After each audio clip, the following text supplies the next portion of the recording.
Ok, alors continue le chapitre 23 de Mesot Yesharim sur comment acquérir la Anava, l'humilité. Alors on a vu hier que le Rav a cité les paroles de Akavia ben Mahalalel dans les Pirkei Avot. Sache d'où tu viens, vers où tu vas et devant qui tu vas donner un compte rendu de ta vie. Et que si on s'imagine cela d'un dessin authentique, alors c'est certain que l'orgueil partira, s'envolera et ne reviendra plus jamais. Et ensuite, on a commencé hier à parler de cela. Deuxième point auquel il est bon de penser, c'est la non-stabilité de ce monde. On ne peut jamais être certain qu'on va rester en bonne santé, on ne peut jamais être certain qu'on va rester riche ou en tout cas s'en sortir au niveau financier. Il y a tellement de hauts et de bas. Comment quelqu'un peut-il s'enorgueillir d'une situation qu'il a alors qu'il n'est pas du tout certain que dans quelques secondes, il sera encore dans cette situation? Kama mine cholaim yecholim chas shalom lavo ala adam. Combien de maladies peuvent, à Dieu ne plaise, venir sur l'homme?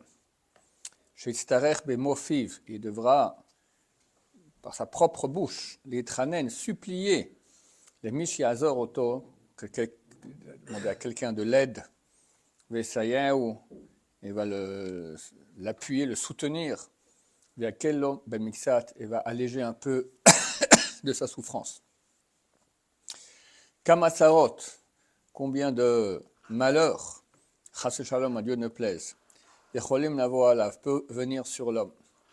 Sheitztarech lalechet eshacher pnei rabim, qui devra aller supplier des nombreuses personnes, asher ma'as lifamim latet lahem shalom, ces personnes qui dédaignaient auparavant même leur dire bonjour. Qui c'est celui-là que juste bonjour? Et maintenant, il faudrait taper à la porte, je t'en supplie, s'il te plaît, tu peux m'aider, etc. Les maniulo, les moshaim, pour qu'ils viennent l'aider. Dvarim ces choses-là, nachnu roim benenu dvar yom beyomo. On les voit de façon quotidienne.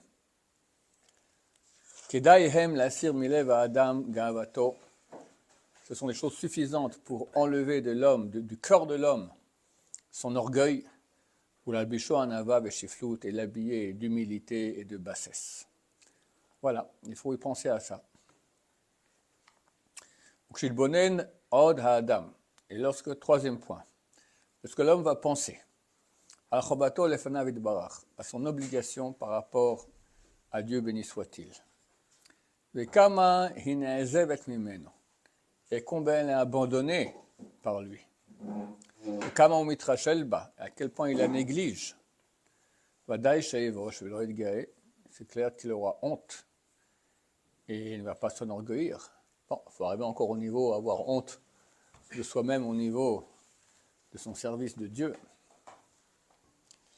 Il aura honte et son cœur ne va pas s'élever. De même, il dit, il cite ici un verset de Irmiya, Shamoa Shamate Ephraim mitnoded. J'ai entendu que Ephraim, donc c'est pas d'Israël, mitnoded. C'est ce que je suis en train de faire maintenant, de se balancer. Car après avoir fait Tchouva, j'ai regretté. Après que j'ai reconnu, Safati al Yarech, j'ai tapé mes cuisses de désolation. Boshti vegan nichlamti, j'ai honte et j'ai honte. Deux termes pour dire avoir honte. Si chacun réfléchit à quel point Dieu est grand et nous on est petits et on est redevable à Hachem, et on voit à quel point on ne remplit pas le rôle qu'il nous demande, il y a de quoi avoir une grande honte. Mais on est trop petit, il semblerait, pour même arriver à ce niveau. Voilà, mais il faut y penser. Va la colle. Et plus que tout, Idbonen tamid lakir chushat hasechel haenoshi, qu'ils réfléchissent toujours à connaître la faiblesse de l'esprit humain. Le rov ta'utav chosavav, et le nombre d'erreurs qu'il fait et ses mensonges.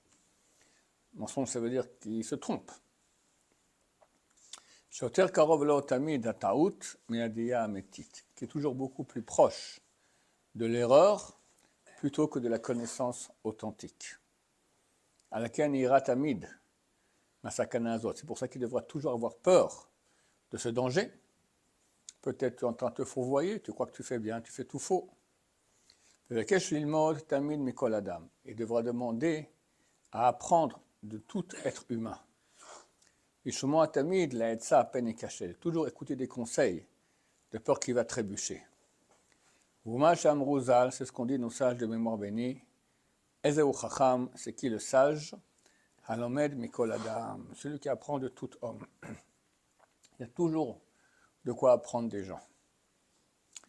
Vechen ou Omer, et de même il dit, Veshoma le'etza chacham. C'est écrit dans les proverbes, celui qui écoute les conseils, c'est un sage. Et comme ce sage avait dit, j'ai appris beaucoup de mes maîtres, encore plus de mes amis et le plus de mes élèves.